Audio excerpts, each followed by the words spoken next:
Hello everyone, and thanks for joining me for the part 2 of this search. I'm sorry I didn't upload yesterday. I was trying to push it out but got busy. And I just want to say I'm so sorry for my mic right now. It's terrible. And I was going to use my headset again, but I couldn't find it. I lose things. Anyway, so since last video, I've got a lot of comments giving me ideas for new locations and places to search, which I deeply thank you for. And today, I want to mainly thank John Lee and Ronaldo Vasquez. They commented on my video giving me ideas to help me with the search in part 1. So today will be on... I can't speak. So today will be the info on what they sent me. Buckle in, because today is going to be crazy. So the first step, begin it where warm waters halt. So I was told to go upstream from where I originally said, Mammoth Hot Springs, to a place called Madison River. I think where Madison River halts is where it runs into Yellowstone River, which is actually right through here. So I read him in his book and he mentioned Madison River a lot. I guess it didn't really get to me until now.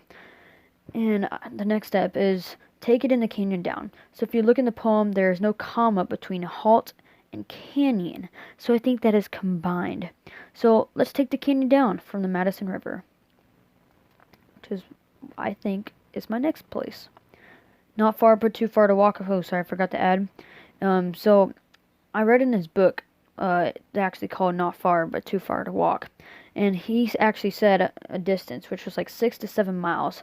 And someone translated that to like 10 miles, and because he was going river yards and stuff like that.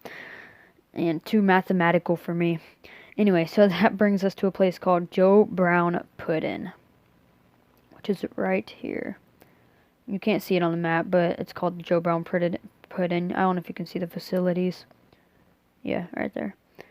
Anyway, so I think it's pretty strange because it's called Joe Brown Puddin', and in the poem it says put in below the Homer Brown. Joe Brown Puddin', put in below the Homer Brown. I don't know. Anyways, this brings us to a next problem. From there, it's no place for the meek. So if we follow that, we reach a mountain called Cinnabar Mountain.